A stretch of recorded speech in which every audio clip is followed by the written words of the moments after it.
We often hear the name of the ancient civilization, the Babylonians, but it might be a civilization about which we know nothing. The Babylonians are a community that showed infinite respect and loyalty to their gods, building the mysterious Tower of Babel and the Hanging Gardens of Babylon, one of the 7 wonders of the world. If you're curious, let's take a close look at Babylonian mythology and culture, from where they came, why they took the name Babylonians, and why the city of Babylon is so significant to the laws they established and their magnificent structures, and even their creation stories about their gods. The city, known in Hebrew as Babel or Babylon, which means gate of God, and is formed by the combination of words related to Bab, is also referred to as Babaris in Persian and Babylon in ancient Greek. Babylon, located in present-day Iraq, near the town of Hilla, 88 kilometers south of Baghdad, is built on a land of 1,000 hectares on both banks of the Euphrates River. Babylon's roots trace back to the people who lived here, known as the Babylonians, whose lineage goes back to the Akkadian Empire and even to the Sumerians. So, why were the people living here not called Akkadians or Sumerians, but rather Babylonians? The reason lies in Babylon being the capital of many successive dynasties and empires, leading to the people being referred to as the Babylonians. Throughout history, Babylon held a significant place. According to the Bible, it was one of the 4 great cities of the Sumerian state that began after the flood of Noah. It is also said in the Quran that Harut and Marut, who taught magic to humans, were present in the city of Babylon. Babylon was known as a major center for astrology, astronomy, and prophecy, especially becoming a hub for sorcery during the periods of the Chaldeans and Achaemenids.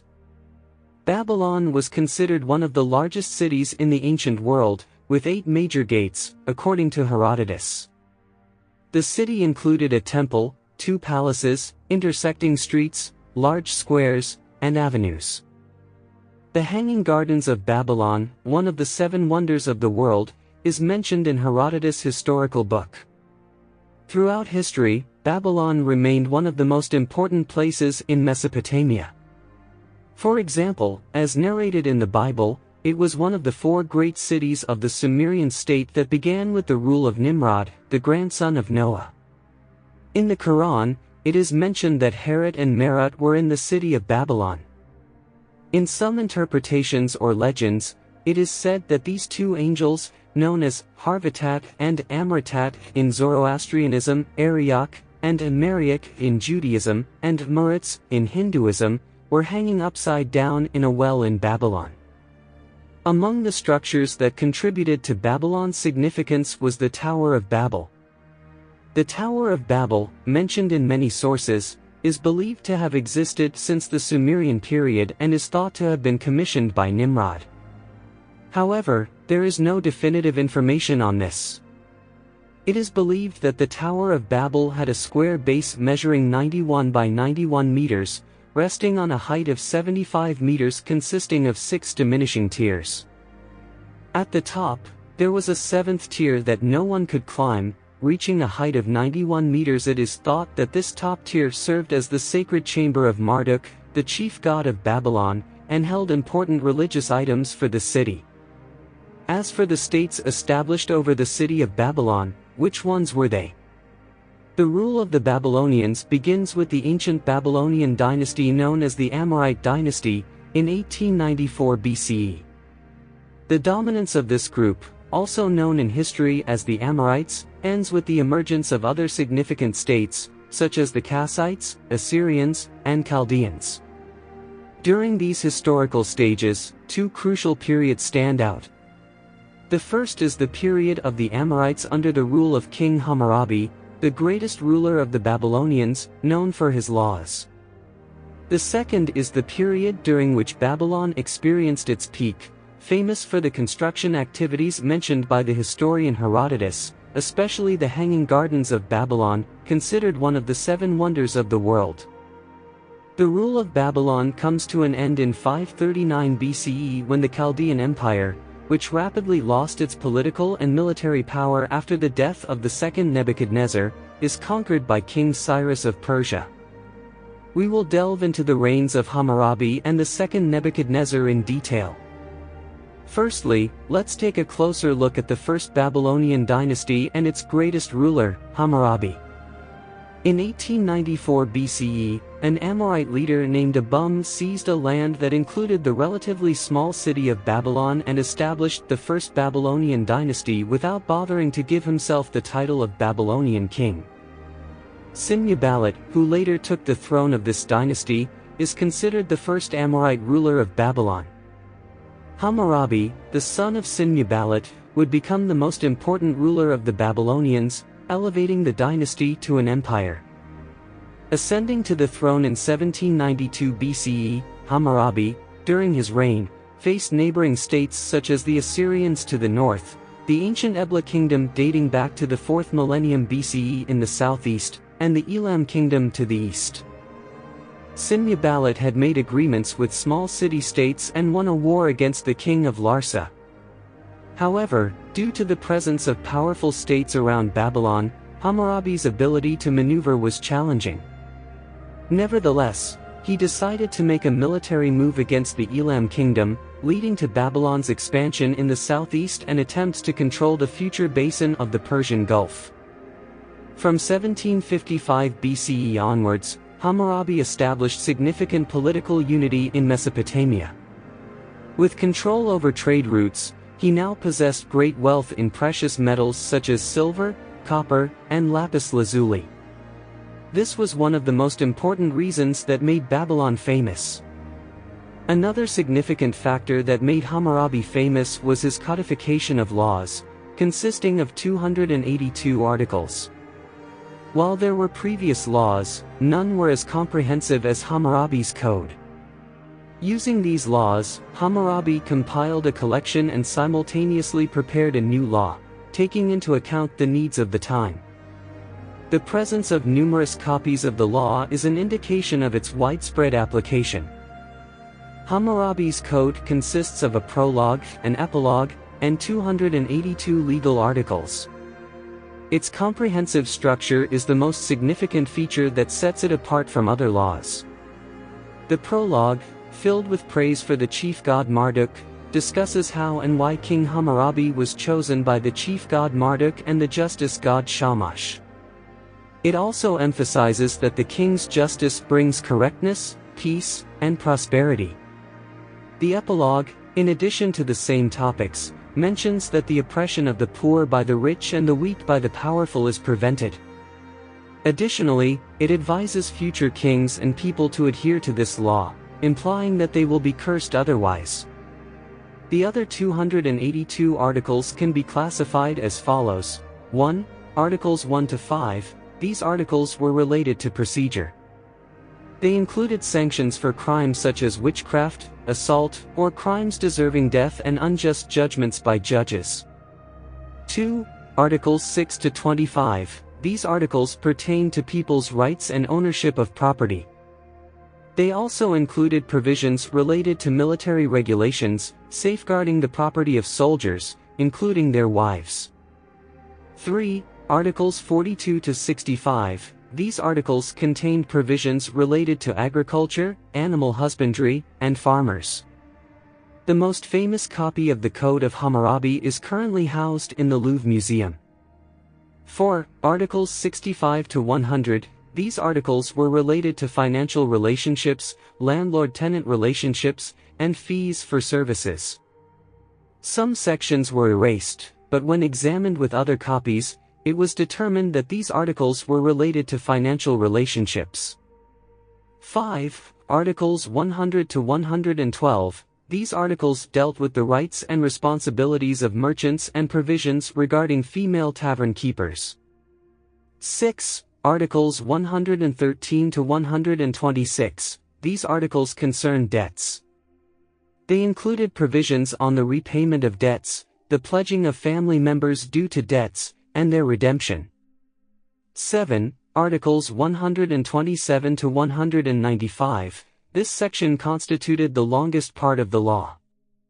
It generally covered marriage, marital property, divorce, property transfers, the relationship between bride and groom, inheritance, marrying slaves, widows, adoption, and provisions related to children. 8. Articles 196 to 214. These articles were about injuries and the responsibilities of the injurer and the injured. If the injurer was a commoner, a short-term punishment would be imposed. 9. Articles 215 to 277. These articles determined wages and responsibilities related to various professions and services. 10. Articles 278 to 282. These articles concerned the sale of slaves. It included an interesting provision, such as giving the buyer a 1-month warranty for the purchased slave. Now, how did the first Babylonian dynasty fall, and what happened afterward? After the rapid decline of Babylonian rule following Hammurabi's death, the Babylonian administration began losing all the territories it had gained. The Amorite dynasty, which had initially established a small city-state when it was first founded, quickly regressed. Later, with the arrival of the Hittites in Mesopotamia, Aleppo was first invaded, followed by the occupation of Babylon. Although the exact date is unknown, Babylon likely suffered significant looting around 1595 BCE. During this period, the Hittites did not attempt to annex Babylonian territories, but facilitated the establishment of Babylon through a coalition of intentions. The intentions ruled over Babylon and its surroundings until around 1155 BCE. Babylon became a subdued state under the Assyrians, as the intentions had weak military power and continuously lost territory. In 1155 BCE, the Elamites put an end to the intentions. After staying in the hands of the Elamites for a while, Babylon passed into the hands of the local population when Nabopolassar expelled the Elamites from the city. After a brief period under the control of the local population, the city was once again invaded by the marauders gaining strength in the northwest, leading to a period of great chaos. In 911 BCE, with the establishment of the Neo-Assyrian Empire, Babylon came under Assyrian rule for 300 years. When one of the Assyrian emperors wanted Babylon to be the capital, rebellions erupted within the state, and the Assyrians had to deal with internal wars over time. Now, let's turn to the Neo-Babylonian Empire. The Chaldeans, who lived in the southeasternmost part of Mesopotamia, felt oppressed under the Assyrian rule. During that time, the powerful Egyptians posed a serious threat to Mesopotamia, and the Medes had a strong military force in the east. Although the Assyrian Empire dealt with internal conflicts, it still possessed significant political unity and military power. Babylon was governed through governors, but Nabopolassar, the Chaldean leader, had rebelled against the Assyrian rule with the support of the Median army. Marching all the way to the Assyrian capital Nineveh and plundering the city, Nabopolassar liberated Babylon and established the Neo-Babylonian state in 626 BCE. Nabopolassar, who even halted Egypt's advance over Mesopotamia, died, and his son Nebuchadnezzar ascended the throne in 604 BCE, turning the state into the Neo-Babylonian Empire, also known as the Chaldean Empire or the New Babylonian Empire. The first 10 years of Nebuchadnezzar's reign were spent with military campaigns to expel Egypt from the Mesopotamian basin. This effort earned him Jerusalem, as Jews were living in Jerusalem at that time. The conquest of Jerusalem by King Yaho, who was exiled to Babylon and brought under control, did not entirely put an end to the kingdom. Instead, Yaho appointed Yahoiakim as the new king. However, due to continuous uprisings by the Jews over the next 11 years, Jerusalem experienced significant exile and bloody massacres. The Solomon's temple was emptied of its treasures by Nebuchadnezzar, and the items in the temple were shattered. The skilled craftsmen and blacksmiths of Jerusalem were sent into exile in Babylon, leaving only the poorest of the people behind.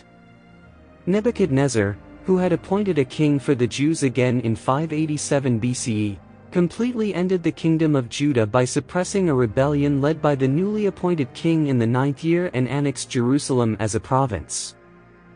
Through the exile he imposed, Nebuchadnezzar weakened the kingdom of Judah over time and engaged in luxurious and magnificent architectural projects by providing himself with qualified labor. The reconstruction of the Tower of Babel facilitated the construction of the Hanging Gardens of Babylon and the Gates of Ishtar. Additionally, Babylonian names were given to the children of Jewish families, and they were dressed and educated in the Babylonian manner. Thus, a Babylonian atmosphere was established in the city, primarily driven by the architectural endeavors of Nebuchadnezzar. The Hanging Gardens of Babylon, considered one of the 7 wonders of the world and described in various writings, continue to be preserved through the splendid structure of Babylon. Nebuchadnezzar, known for commissioning these gardens for his wife Amytis, created a remarkable engineering marvel with a series of terraced gardens made of mud bricks, featuring various trees, shrubs, and vines rising on top of each other. Furthermore, during the heyday of this tomb management, the Chaldean Empire experienced its most prosperous period. However, after its establishment in 626 BCE, the state, especially during the second reign of Nebuchadnezzar, evolved into the Babylonian Empire. Despite becoming the Babylonian Empire, it could not be a long-lasting state. Kairos, also known as Great Kairos, born in Persepolis in the nearby lands, took over the throne of the Persian city-state of Anshan in 559 BCE. By invading the Medes in 549 BCE and establishing the First Persian Empire, the Achaemenid Empire, Kairos ended both the Median and Lydian empires. Kairos' next and final target was the new Babylonian Empire. After winning the naval battle near Babylon in 539 BCE, Kairos seized the city without occupying it. Upon entering the city, Kairos declared that Nepolytus had betrayed the god Marduk and that he had been sent to Babylon by Marduk as its savior. Thus, Kairos put an end to the Babylonian Empire and the rule of the Babylonians, which had begun in 1894 BCE. Babylon would now become a city turned upside down. In the future, in 333 BCE, Alexander the Great would conquer Babylon for the Greeks, and he would die there in 323 BCE.